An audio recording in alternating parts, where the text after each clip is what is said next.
जो भी ऑस्ट्रेलिया के अंदर एज ए रजिस्टर्ड नर्स जा रहा है या फिर न्यूजीलैंड में जा रहा है, ऑस्ट्रेलिया में जा रहा है, यूएसए में जा रहा है, यूके में आ रहा है, आयरलैंड में आ रहा है, तो भाई आप लोग अकेले नहीं आ रहे हो यहाँ पे, है ना। आपके साथ आपकी जिम्मेदारी आ रही है, आपके पेरेंट्स के सपने, आपके खुद के सपने, आपके सिबलिंग्स जो आपके छोटे बहन भाई हैं, बड़े बहन भाई हैं, उनके सपने।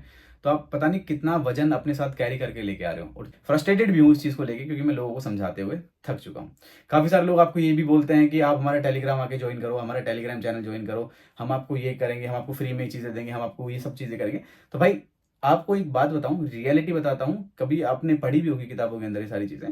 एक सेइंग है कि nothing is free, if something is free then you are the product. कर जाता है तो क्या कॉन्सिक्वेंसेज हो सकते हैं? बच्चे का पिन वापस ले लिया जाएगा और उसको डिपोर्ट कर दिया जाएगा वापस इंडिया। बहुत गंदे कॉन्सिक्वेंसेज है। एनएमसी की एक चीज़ मैंने बहुत अच्छी चीज़ देखी है, मैं लोगों को इसलिए बोलता भी हूँ कि आप लोग यूके आके एज रजिस्टर्ड नर्स काम करो, क्योंकि एनएमसी, एनएचएस, यूके गवर्नमेंट ना नर्सिस को बहुत ज़्यादा सपोर्ट करती है।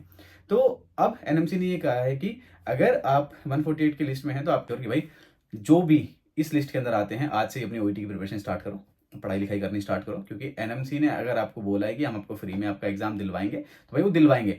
बट हेलो, हाँ जी, नमस्कार, मेरा नाम है संदीप चौहान, आप देख रहे हैं चौहान यूके वाइब्स। तो भाई आज की जो वीडियो काफी ज्यादा इंपॉर्टेंट होने वाली है। तो जैसे कि आप सभी लोगों को इस चीज के बारे में पता होगा कि मैं काफी बार अपने वीडियोस के अंदर इन चीजों के बताने की कोशिश करता हूं कि फ्रॉड्स काफी ज्यादा चलते हैं। चाहे आप सीनियर केयर की बात करें कि भाई यहाँ पे सीनियर केयर वीजा के ऊपर मत आओ, मेरी आधी ज्यादा वीडियो उसी के ऊपर होंगी। स्टूडेंट वीजा के ऊपर आप लोग मत आओ। अगर आप एक रजिस्टर्ड नर्स हो इंडिया के अंदर तो आपके पास काफी अच्छी अपॉर्चुनिटी है कि आप यूके के अंदर एनएचएस के अंदर एज अ रजिस्टर्ड नर्स आप लोग आ सकते हैं। ना आपको ज्यादा पैसा लगता है ना कुछ, है ना। बट फिर भी लोग यूके के अंदर सीनियर केयर पे भी आते हैं, स्टूडेंट पे भी आते हैं, और वहाँ यहाँ पे आने के बाद फिर वो लोग फोन करते हैं कि सर हमें पता नहीं था, या फिर आपकी वीडियोस पहले नहीं देखी हम लोगों ने, तो अब क्या करें। तो आप लोगों को मैं एक चीज़ बताना चाहता हूँ कि प्लीज़ मेक श्योर जो भी ये मेरी वीडियो देख रहा है, आप अगर अपने भाई बहन जो भी आपके लगते हो या फिर आपके जो फ्रेंड्स हैं, अगर उनका फ्यूचर बचाना चाहते हो तो ये वाली जो वीडियो है उन तक फॉरवर्ड कर दो, और उनको बता दो कि इस नाम का एक चैनल भी है, उसके ऊपर ये सारी टाइप की इन्फॉर्मेशन दी जाती है। अगर आप लोग चैनल देखोगे तो आपका उद्धार हो जाएगा, है ना। तो सही बात है, ये रियलिटी है। और मैं आज ये सब चीज़ें किस लिए बता रहा हूँ, तो आप लोगों ने न्यूज़ तो सुनी ली होगी, जो 148 यूके नर्सिस हैं जो अपने इंडिया से बिलोंग करती हैं, इंडिया से यूके आई हैं काम करने के लिए एज ए रजिस्टर्ड नर्स, तो उनका जो पिन है वो खतरे में है। उसका रीज़न ये है कि चंडीगढ़ में एक सेंटर है, मुझे पता है कौन सा सेंटर है, और शायद वो सेंटर बंद भी हो गया है ना। तो वहाँ पे ये इश्यूज आए हैं कि वहाँ पे माल प्रैक्टिस करवाई गई है। अब पता कैसे चला क्या, कि मुझे कैसे पता चलेगा कि इस वाले सेंटर के अंदर ये वाले इश्यूज आए हैं या फिर इन वाली नर्सिस ने फ्रॉड किया है? तो एक्चुअली क्या हुआ कि ओईटी ने अपना एक एम्प्लॉय वहाँ पे भेजा एग्जाम देने के लिए एज ए स्टूडेंट, और उसने वहाँ पे जाके पता किया। जब वो अपना एग्जाम देने के लिए गया तो उन लोगों ने उसको भी पेपर बेच दिया होगा शायद, है ना। तो क्या हुआ कि अब भाई जब उन्होंने उसको पेपर बेचा है तो उनको पता चला है कि यहाँ पे सारी चीज़ें होती हैं, तो फिर उस एम्प्लॉय ने एनएमसी को रिपोर्ट किया है कि ऐसे ऐसे यहाँ पे इश्यूज चल रहे हैं चंडीगढ़ के अंदर, और अब करा कोई ना कोई एक्शन लिया जाए, सही बात है कि नहीं। तो अब ओईटी ने एनएमसी को ईमेल करके ये बताया कि यहाँ पे ये सब चीज़ें हो रही है, माल प्रैक्टिस। अब ये जो भी इशू हुआ है ये आज से नहीं हो रहा है, ये हो रहा है अगस्त 2022 से। तो अगस्त 2022 से जो भी लोगों ने अपना ओईटी एग्जाम दिया है चंडीगढ़ के अंदर, स्पेशली उस सेंटर के अंदर जो कि अभी ऑफिशियली बताया नहीं गया है ना, तो उस सेंटर के अंदर अगर किसी ने अपना एग्जाम दिया है तो भाई उसके ऊपर उसका जो ओईटी का रिजल्ट है वो विड्रॉ किया जा सकता है। अब मेरे पास भी काफ़ी सारे फ़ोन आए हैं, उसके बारे में आप लोगों को बाद में बताऊंगा। बट जितने भी 148 नर्सिस हैं उसके अंदर जो मेजरली या जो जो ज़्यादा नर्सिस हैं वो केरला से बिलोंग करती हैं, कि केरला से लोग हैं कुछ जो कि वहाँ चंडीगढ़ वाले एग्जाम सेंटर पे एग्जाम देने के लिए गए हैं, और उसके बाद ये सारी चीज़ें हुई हैं। तो मैं आप लोगों को चीज़ें समझाता आया हूँ कि भाई ये सब चीज़ें मत करा करो, मेहनत करो, पढ़ाई करो, पढ़ाई करने के बाद ये सारी चीज़ें होती है। हम लोग भी यहाँ पे बैठे हैं, कितनी सारी नर्सिस यहाँ पे बैठी हैं जो मेहनत करके आई है। अब उस सेंटर में ऐसा नहीं है कि जितनी भी जो 148 नर्सिस हैं उन लोगों ने वहाँ पे जाके ये फ्रॉड ही किया होगा, ये माल प्रैक्टिस ही की होगी। उसमें से कुछ ऐसी नर्सिस भी होंगी जो इनोसेंट होंगी, जिनको इन चीज़ों के बारे में बिल्कुल भी नहीं पता, उसको सेंटर के बारे में बिल्कुल नहीं पता कि सेंटर में ये सारी चीज़ें चलती हैं। उन्होंने जाके वहाँ पे एग्जाम दिया। अब आप लोगों के चक्कर में जिन लोगों ने फ्रॉड किया है, जो मेरी वीडियो देख रहे हैं, और अब आप लोग घबरा रहे होगे इस वक्त, तो फिलहाल सही बात है कि नहीं। तो आप लोग जब घबरा रहे हो तो मैं आपको बताऊं कि आप लोगों के चक्कर में उन लोगों का भी बेचारों का जो फ्यूचर है वो खतरे में आ गया है, क्योंकि हर चीज का हम लोग आसान रास्ता ढूंढते हैं, और जो ये आसान रास्ता होता है थोड़े दूर तक ही चलता है ना, ज्यादा दूर तक नहीं चलता है। और आप लोगों के सामने भी सारी चीजें आ गई होंगी कि भैया कितने दूर तक चला है ये। मेरे पास भी कुछ ऐसे टेलीफोन्स आए हैं जो कि मुझे बताया कि सर हमारा तो ऐसा ऐसा इशू हो गया है, और मैं यहाँ पे यूके के अंदर 1 साल से रजिस्टर्ड नर्स काम कर रहा हूँ, मतलब 2022 से लगा लो या 23 से लगा लो, मैं यहाँ पे काम कर रहा हूँ। और अब मेरे पास एक ईमेल आया है ओईटी की तरफ से कि जो आपका रिजल्ट है वो माल प्रैक्टिस से आया था। तो अब आपको जो अपना ओईटी है या तो वापस से देना पड़ेगा, या फिर अगर आप नहीं देते हैं अब वापस से, क्योंकि जो भी बच्चा इस वाले 148 का जो रिजल्ट्स हैं उसके अंदर अगर आता है, तो जो एनएमसी की एक चीज़ मैंने बहुत अच्छी चीज़ देखी है, मैं लोगों को इसलिए बोलता भी हूँ कि आप लोग यूके आके एज रजिस्टर्ड नर्स काम करो, क्योंकि एनएमसी, एनएचएस, यूके गवर्नमेंट ना नर्सिस को बहुत ज़्यादा सपोर्ट करती है। तो अब एनएमसी ने ये कहा है कि अगर आप 148 की लिस्ट में हैं तो आपको ओईटी का एग्जाम दोबारा देना पड़ेगा। अब जो ओईटी है एग्जाम आप वापस करेंगे, बट उसकी जो फीस है वो लोग खुद देखेंगे, आप लोगों को फीस देने की जरूरत नहीं है उसके अंदर। तो एनएमसी मैं इस चीज़ के अंदर बहुत अच्छा मानता हूँ, मैं हमेशा तारीफ भी करता हूँ इस चीज़ को लेके कि यार एनएचएस एनएमसी ये सब ना नर्सिस को लेके, कैंडिडेट्स को लेके बहुत ज़्यादा सपोर्टिव है। इसलिए मैं यूके भी आया हूँ और सभी लोगों को मैं एनकरेज भी करता रहता हूँ, हमेशा मैं वीडियो में बताता हूँ कि भाई मौसम देखोगे या फिर ये सारी चीज़ें फैसिलिटीज़ देखोगे तो क्या है कि अब एनएमसी जो ओईटी का पैसा है वो खुद भरेगी और बच्चे को बोलेगी जाके एग्जाम दो। अगर बच्चा पास हो जाता है तो उनको यहाँ पे रखा जाएगा, उनका जो पिन है वो सिक्योर रहेगा और वो एज रजिस्टर्ड नर्स यहाँ पे काम कर सकते हैं। बट बाई चांस अगर वो बच्चा अपना ओईटी एग्जाम फेल कर जाता है तो क्या कॉन्सिक्वेंसेज हो सकते हैं? बच्चे का पिन वापस ले लिया जाएगा और उसको डिपोर्ट कर दिया जाएगा वापस इंडिया। बहुत गंदे कॉन्सिक्वेंसेज है ना। तो चलिए, तो मेरे पास फ़ोन आया कि मैं 1 साल से यहाँ पे काम कर रहा हूँ या कर रही हूँ और ये सारे इश्यूज़ मेरे साथ आ गए हैं, अब मुझे क्या करना चाहिए? भाई करना तो उस वक़्त चाहिए था जब आप लोगों के सामने वो ईमेल्स आते हैं, वो मैसेजेस आते हैं कि हम आपका एग्ज़ाम क्लियर करवा देंगे, ये करवा देंगे, वो करवा देंगे। तो उस वक़्त अगर आप इन चीज़ों के ऊपर ध्यान देते कि यार मैं सभी को ये चीज़ें नहीं कह रहा हूँ, तो काफ़ी सारे जो इनोसेंट हैं वो भी इस चीज़ के अंदर फँस गए हैं। बट मैं उन लोगों को स्पेशली बोल रहा हूँ कि जिन लोगों ने किया है और वो सामने बता नहीं रहे पर उनका मन तो जानता है कि भाई उन्होंने क्या गलत किया है कि नहीं। तो भाई आप लोगों के चक्कर में बाकी कितने सारे इनोसेंट फंस गए हैं। और मेरे को बहुत ख़राब चीज़ें ये लगती हैं कि काफ़ी सारे मैसेजेस आप लोगों के पास आते हैं कि आप लोग हमें टेलीग्राम का जो हमारा जो चैनल है उसके ऊपर ज्वाइन करो। मैं यहाँ पे एक स्क्रीनशॉट भी डाल देता हूँ, मैं इतना कोई सोचता नहीं हूँ कि भाई किसका है किसका नहीं है, मैं यहाँ पे डाल रहा हूँ, आप लोग देख सकते हैं।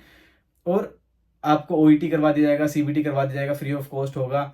सॉरी, आप फ्री ऑफ कॉस्ट नहीं होगा, सिर्फ पैसे बहुत ज़्यादा आपके लगेंगे, बट फ्री ऑफ मेहनत होगा वो। उसके अंदर आपको आपको खाली पैसा देना है ना। आपको ओईटी एग्जाम के आपको पेपर्स पहले से मिल जाएंगे, सीबीटी के पहले से पेपर मिल जाएंगे, सब चीज़ों के बारे में, एंड इवन एनक्लेक्स के पेपर भी आपको पहले से मिल जाएंगे। और आपका जो एग्जाम है वो वहाँ पे क्लियर हम लोग करवा देंगे, बस आप हमें पैसा दे दो। तो मैं यहाँ पे स्क्रीनशॉट डाल रहा हूँ, शायद आप लोगों के पास भी आया होगा। बुरा मुझे इसलिए लगता है कि मेरे जो सब्सक्राइबर्स हैं वो मुझे ये वाला मैसेज फॉरवर्ड करके ये पूछते हैं कि सर ये सही है या गलत है। तुम्हारे सामने अगर कोई तुम्हारा ओईटी का एग्जाम क्लियर करवा रहा है बिना किसी मेहनत के और बोल रहा है कि मुझे पैसे दो मैं क्लियर करवा दूंगा, तो इतनी कॉमन सेंस तो सभी लोगों में है। इतना अगर मैं किसी मेरे घर के छोटे बच्चे से भी पूछूंगा ना कि ये इस तरीके से ये चीज़ें हो रही हैं, तो वो भी ये बोलेगा कि अगर इस तरीके से चीज़ें हो रही तो गलत है। तो आप लोग मुझे मैसेज करके क्या मतलब क्या पूछना चाहते हो कि सर ये गलत है क्या? आपके सामने गलत है, ये आपके सामने है कि ये चीजें गलत हैं और मैं इस चीज को सामने वाले से पूछ रहा हूं, तो कितना खराब है ये चीज कि यार जब चीजें मेरे सामने है सारी चीजें है ना, तो भाई मेरे को मैसेज करने की बजाय खुद का कॉमन सेंस लगाओ, ये चीजें गलत हैं। ऐसे थोड़ा ना एग्जाम क्लियर होते हैं। अगर होते हैं ऐसे एग्जाम क्लियर होते हैं तो एकदम 1-2 साल आप यहाँ पे आके काम कर लो, उसके बाद आप भी डिपोर्ट हो जाओगे। सीधी सी बात तो यही है कि नहीं। मैं काफी रो रख रहा हूँ इस वीडियो को और काफी फ्रस्ट्रेटेड भी हूँ इस चीज को लेके, क्योंकि मैं लोगों को समझाते हुए थक चुका हूँ। काफी सारे लोग आपको ये भी बोलते हैं कि आप हमारा टेलीग्राम आके ज्वाइन करो, हमारा टेलीग्राम चैनल ज्वाइन करो, हम आपको ये करेंगे, हम आपको फ्री में चीजें देंगे, हम आपको ये सब चीजें करेंगे। तो भाई आपको एक बात बताऊं, रियलिटी बताता हूं, कभी आपने पढ़ी भी होगी किताबों के अंदर ये सारी चीजें। एक सेइंग है कि nothing is free, if something is free then you are the product. अगर आपको कुछ चीजें फ्री मिल रही हैं तो आप खुद एक प्रोडक्ट है। तो किसी को भी ज्वाइन करने से पहले टेलीग्राम आप ज्वाइन कर लो, मैं आपको फ्री में ये करवा दूंगा, या फिर आप मेरे को ये दे दो मैं आपका ओईटी का एग्जाम क्लियर करवा दूंगा, आप मुझे ये कर दो मैं आपका सीबीटी का एग्जाम क्लियर करवा दूंगा। तो भाई थोड़ा सोच समझ के करो। एट द एंड आपको मेहनत करनी ही पड़ेगी और मेहनत के लिए आपको किसी न किसी इंस्टीट्यूट में ज्वाइन करना पड़ेगा। अगर आप नहीं भी करते हैं तो आपको सेल्फ प्रिपरेशन करनी पड़ेगी, फुल्ली डेडिकेटेड प्रिपरेशन करनी पड़ेगी। 3 महीने भी लग सकते हैं, 6 महीने भी लग सकते हैं, 1 साल लग सकता है, 2 साल लग सकता है। टाइम लगता है। जो बच्चा मेहनत करता है और फुल डेडिकेशन से करता है, पूरी ईमानदारी से करता है, तो उसको टाइम लगता है। समझ रहे बात को? तो खाली ये इंडिया की बात नहीं है, बट मुझे खराब इस चीज़ के लिए लगा जब मैंने आर्टिकल पढ़ा तो इसके अंदर लिखा था इंडियन नर्सिस। तो कितनी खराब चीज़ है कि अपना देश का नाम भी यहाँ पे खराब हो रहा है कि नहीं। और ये आर्टिकल्स क्या बोलते हैं वर्ल्ड वाइड सबके सामने अभी। अब बात आती है कि नाइजीरिया वालों की, ये सब चीज़ें उनके साथ भी हो चुकी है। सीबीटी का एग्जाम, जैसे मैंने आपको बताया कि सीबीटी का एग्जाम भी लीक होते हैं, तो सीबीटी का एग्जाम भी लीक हुआ और 500 नाइजीरियन नर्सिस को उनका जो एनएमसी पिन है वो ले लिया गया है ना, और उनको सैक कर दिया गया, मतलब जॉब से उनको निकाल दिया गया। मैं नहीं चाहता भाई ये मेरी जो 148 नर्सिस है अपने देश की उनके साथ ऐसा हो। तो प्लीज़ मेक श्योर कि भाई जो भी इस लिस्ट के अंदर आते हैं आज से ही अपनी ओईटी की प्रिपरेशन स्टार्ट करो, पढ़ाई लिखाई करनी स्टार्ट करो। क्योंकि एनएमसी ने अगर आपको बोला है कि हम आपको फ्री में आपका एग्जाम दिलवाएंगे तो भाई वो दिलवाएंगे, बट अगर नहीं क्लियर होते तो भैया आप जा सकते हो, है ना। तो प्रिपरेशन करनी स्टार्ट कर दो, पढ़ाई करनी स्टार्ट कर दो। जो फर्जीवाड़ा था जो हो गया सो हो गया, है ना। तो काफ़ी सारी चीज़ें हैं जो आती हैं, हमारे सामने भी काफ़ी सारी चीज़ें आती हैं, बट हम लोग सबके सामने नहीं लेके आना चाहते। हम चाहते हैं कि यार आप लोगों के अंदर भी इतनी कॉमन सेंस होनी चाहिए कि आप लोग ये चीज़ों को समझ सको, ये फ्रॉड को समझ सको। क्या हम आप अगर आप ये सब चीज़ें करते हो तो आपने जीएनएम कर रखी है, आपने बीएससी नर्सिंग करें, डिग्री होल्डर हो आप लोग यार, एक डिप्लोमा होल्डर हो, आपकी इतनी एज है कि आपके सामने सारी चीज़ें हो रही हैं, तो आप ये कह सकते हो यार नहीं मैं नहीं कर सकता। पैसा देके कोई एग्जाम क्लियर होता है क्या कभी? अगर क्लियर होता है तो उसके ये नतीजे होते हैं आपके सामने है कि नहीं? ये अपने इंडियन गवर्नमेंट में होता है कि अगर कोई एग्जाम देके क्लियर कर जाता है तो बाद में जब जो क्या कहते हैं उनकी छानबीन होती है तो उसके अंदर ये सब चीज़ें निकली हैं और फिर उनको निकाला भी गया है नौकरी से। और आज भाई यहाँ पे भी इसी को देखने के लिए मिल गया और उसमें भी अपने इंडियन नर्सेज ही हैं, है ना? तो ये सब चीज़ें बिल्कुल भी सही नहीं है। और मुझे एक चीज़ समझ में नहीं आती है भाई, जो भी यूके के अंदर एज ए रजिस्टर्ड नर्स आ रहा है, जो भी ऑस्ट्रेलिया के अंदर एज ए रजिस्टर्ड नर्स जा रहा है, या फिर न्यूजीलैंड में जा रहा है, ऑस्ट्रेलिया में जा रहा है, यूएसए में जा रहा है, यूके में आ रहा है, आयरलैंड में आ रहा है, तो भाई आप लोग अकेले नहीं आ रहे हो यहाँ पे, है ना? आपके साथ आपकी जिम्मेदारी आ रही है, आपके पेरेंट्स के सपने, आपके खुद के सपने, आपके सिबलिंग्स जो आपके छोटे बहन भाई हैं, बड़े बहन भाई हैं, उनके सपने। तो आप पता नहीं कितना वजन अपने साथ कैरी करके लेके आ रहे हो। और जिस दिन आपका सिचुएशन आती है जिसके अंदर आपको ऐसा बोल दिया जाता है कि भाई आपका नर्सिंग का जो पिन है वो चला जाएगा और आपको वापस इंडिया जाना पड़ेगा, तो सोच के देखो कि आपके साथ साथ कितनों के सपने टूटेंगे। और जितना वजन आप साथ कैरी करके चल रहे हो अपने सपनों का और अपने साथ वाले के सपनों का, सबका अपने सत्यानाश वहाँ पे कर देना है ना? तो ये फर्जीवाड़े से आप लोग बचो और प्लीज मेक श्योर कि ऐसे उल्टे सीधे कृत हैं या फिर काम है ये ना करे जाए, है ना?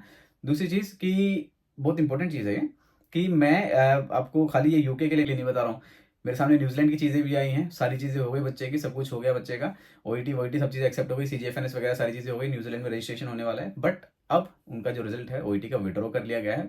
एटलीस्ट एनएमसी का ये चीज़ तो है कि आप लोग को भैया दोबारा चांस दे रही है। न्यूजीलैंड का पता नहीं, अभी कुछ भी नहीं पता है, कोई स्टेटमेंट उनकी तरफ से भी आया नहीं है, बट उनके इशू भी यही आ रहे हैं, यूएसए में भी यही इशू आ रहे हैं, और जो ऑस्ट्रेलिया है उसके अंदर भी यही इशू आ रहे हैं कि अगर आप ये सोच रहे हो कि भाई मैंने चलो फर्जीवाड़ा करके अपना रिजल्ट ले भी लिया तो यूके में वैलिड नहीं भाई, आप यूएसए में वैलिड नहीं हो, ऑस्ट्रेलिया में भी नहीं हो, न्यूजीलैंड में भी नहीं हो, आयरलैंड में भी नहीं हो। और बाकी जब ये न्यूज़ और आगे जाएगी तो जितने लोग आपको एक्सेप्ट करते हैं कनाडा वगैरह, तो भाई सब चीज़ जगह ये सारी चीज़ें बंद होने वाली हैं। तो अभी आप लोग क्या कहते हैं उस जंगल में फंस चुके हो, क्योंकि आपने खुद गलत किया है। अब जो कहते हैं ना कर्मा, वो घूम फिर के आपके सामने आता है। आप लोगों की वजह से पता नहीं कितनी इनोसेंट नर्सेज हैं, उनको ये स्ट्रगल अभी फेस करना पड़ेगा। कितनी इनोसेंट नर्सेज हैं जो कि अभी इस फेज को फेस कर रही होंगी, और वो खाली अकेली फेस नहीं कर रही हैं। अगर आप सपना अपने साथ वालों का अपने साथ लेके चल रहे हो, अपने घर वालों का पूरा बर्डन साथ लेके चल रहे हो, तो आपका जो ये जो कॉन्सिक्वेंसेज हैं, ये जो सिचुएशन है, आप अकेले फेस नहीं करोगे, आपके जो पेरेंट्स हैं वो भी फेस कर रहे होंगे, वो भी बेचारे टेंशन बैठे होंगे कि हमारा बच्चा अभी इंडिया वापस आने वाला है क्योंकि उसने ये चीजें करी हैं। अब बाकी ये आप खाली अपने ऊपर लेके सोचोगे या फिर गांव में जाओगे तो वो भी तो यही कहेंगे कि भाई बच्चा वापस कैसे आ गया। आज के टाइम पे सबको सब चीजें पता है, सोशल मीडिया है भाई, है ना? सबको सब चीजें पता है कि यार ये इशू हुए हैं और ये तरीका था बच्चे का एग्जाम क्लियर करने का, इसलिए बच्चा वापस आ गया। तो आप लोग सोचो कि ये शर्मिंदा वाली बात है। मैं आपको डरा रहा हूँ यहाँ पे, है ना? डरा इसलिए रहा हूँ ताकि आप लोग इन चीजों में ना पड़े, ओईटी की प्रिपरेशन करें। आपको जो भी सेंटर अच्छा लगता है, जो भी कोचिंग सेंटर अच्छा लगता है, आपको लगता है कि मेरा ये कोचिंग सेंटर मुझे अच्छा लगता है, मुझे यहाँ पढ़ना चाहिए, तो आप वहां जाके पढ़ाई करें। मैं किसी को ये नहीं बोल रहा हूँ कि आप मेरे पास आके पढ़ाई करो, बट जहां आपको सही लगता है आप वहां जाके पढ़ाई करो। बट मेहनत करो, डेडिकेशन से पढ़ो, कंसिस्टेंसी आपकी होनी चाहिए, एग्जाम क्लियर करो, उसके बाद यहाँ पे आओ, मेहनत करो। बट ये जो फ्रॉड है इस तरीके से आप लोग यहाँ पे ना आए और अपनी जो मेहनत है उसके ऊपर ध्यान दे। प्लीज मेक श्योर, दोबारा से मैं बोल रहा हूँ, अपनी मेहनत पे ध्यान दो, इन फ्रॉड के चक्कर में बिल्कुल भी ना पड़े। तो होपफुली आपको ये वाली वीडियो पसंद आई होगी, और मिलते हैं अपनी नेक्स्ट वाली वीडियो के अंदर। और जो मेरा ये इसका जो आर्टिकल का जो लिंक है वो मैं डिस्क्रिप्शन में डाल देता हूँ, आप लोग जाके वहाँ पे पढ़ सकते हैं। तो चलो मिलते हैं अपनी नेक्स्ट वाली वीडियो के अंदर। Thank you so much guys, आपने हमें इतना टाइम दिया, धन्यवाद।